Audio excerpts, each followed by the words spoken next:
Gone back and you looked at the tape of the scrimmage. What stood out to you? What needs to get better? You know, the biggest thing is just the things that we can control. We had a couple of snap issues. We had a fumble at the mesh. You know, just things and point of emphasis that we talked about. You know, even after the championship game, don't lose to Clemson. You know, those were the biggest things. But then there were a lot of good in the scrimmage as well. A lot of competitive plays. You know, the defense is really, really challenging us. You know, Brandon's been very aggressive this spring, challenging his guys to get better. So it's been really, really competitive. And obviously, wanting to see our guys compete in tough situations. So really proud of the way they competed it, but really focusing on the turnovers and just the simple things that we can control, the fundamentals. Are you starting to see any separation with Adam or any of the other running backs for the number 2 spot? You know, Wayne's doing well. Wayne really has improved. Really challenging him coming back this year to really focus on the things he can control. So I'm seeing him really try to distance himself. You know, C.J. Fuller has been impressive. You know, Adam has been impressive.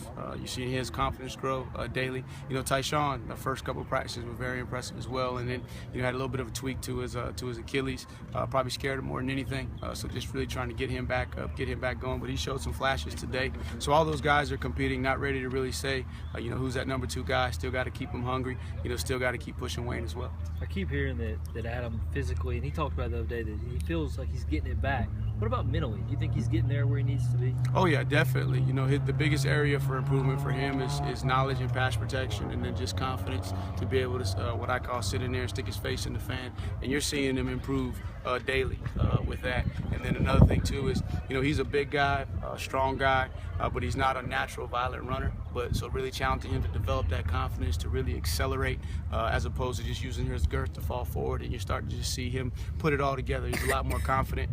He's getting reps with the first unit, second unit in tough situations. So I'm really seeing his confidence grow. How about on the offensive line? Is the competition between Tyrone and Mavericks pretty tight? Still pretty tight. I mean, they're competing every day. Obviously, you know, it's not just him, but you got Hearn too. So you really got to find who's the best 2 guards out of those 3 so that we can go. They got a great opportunity to challenge themselves today. We were down a couple guys, a little thin on the offensive line, so those guys had to play all over the place. You had Maverick out at tackle, you had Hearn at tackle. Obviously, Tyrone's going to be an interior guy, but there's a lot of competition, but it is still tight between those 2. And also, we want those guys to push Hearn on the other side too. Is anybody pushing Jordan? Pushing Jordan, you're seeing progress. You're seeing progress with Mylan Richard, Cannon Smith, Garrett. You know, I'd say Garrett would be the guy right now that's pushing Leggett the most. You know, I think Leggett's in a situation where he's going to have to challenge himself. Obviously, his skill set is different.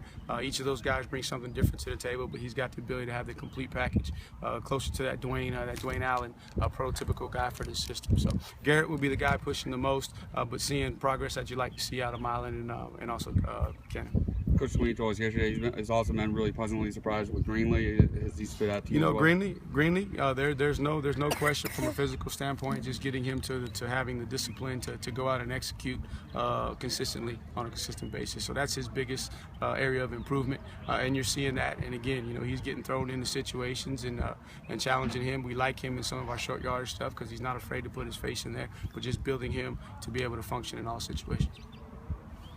How about with Ingram and Pollard? Do you think that there's a good chance they might see the field next season?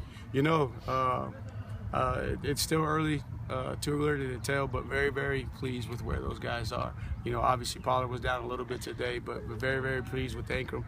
The way he moves, they both move very well. They band, you can tell they come from great football programs, so they're going to be prepared. They're definitely going to push. You know, not ready to say where they're going to be at because we still got 6 practices and then we got 30 practices before we play. But I could definitely see those guys pushing for being guys that contribute early.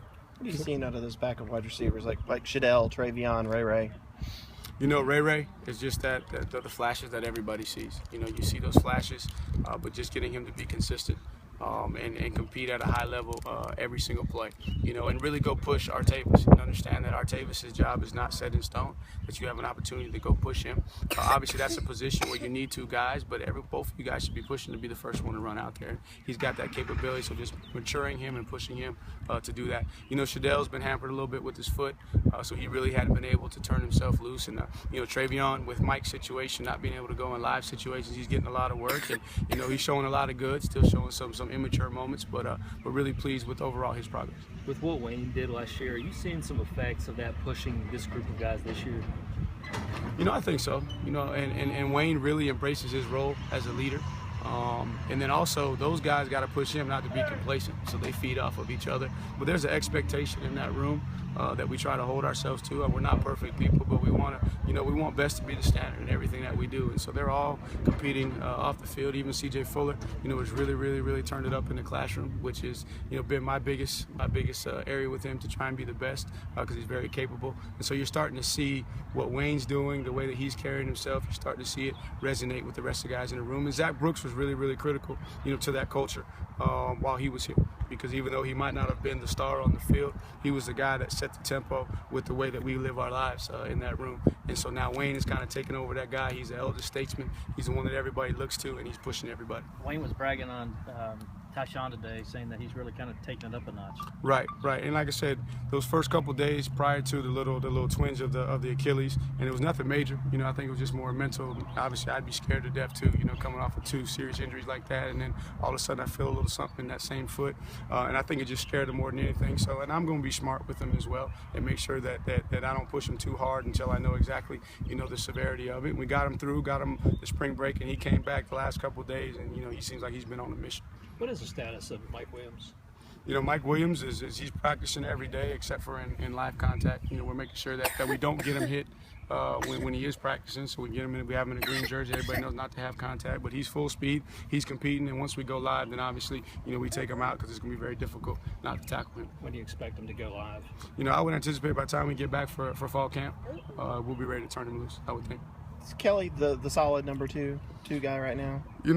It's hard to say. I think both of those guys are competing, and you would like to say that he is, but he's still got some things that he's got to clean up. And then same thing with Nick. And I think it's going to be more of a situation, depending on what has to be done in the game, as to which guy you would run out there first. But we're really pushing Kelly, really pushing Nick to see who's going to separate as that guy.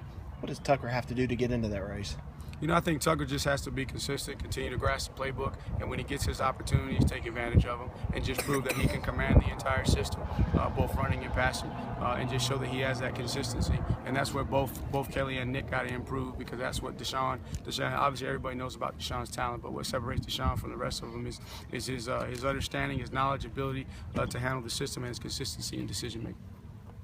Tony, you guys have talked a lot about the culture of accountability with the players in terms of just rebounding from some of the things that you didn't do well yesterday. Did you see that among players, or was it something where you got to drag some of those guys to be coachable and things like that? No, we got great leadership. That was probably one of the biggest concerns coming off of last season, especially on the offensive line, because you're losing Eric McLean. But Jay stepped right in. You're starting to see Mitch assert himself a little bit more. Even Tyrone's trying to be a leader. You're seeing him be a little bit more vocal. So those guys got accountability, and then I'm pushing Wayne, not to necessarily be more vocal, but to, in everything that you do, live the standard, so that you can expect the standard from everybody else and hold them accountable.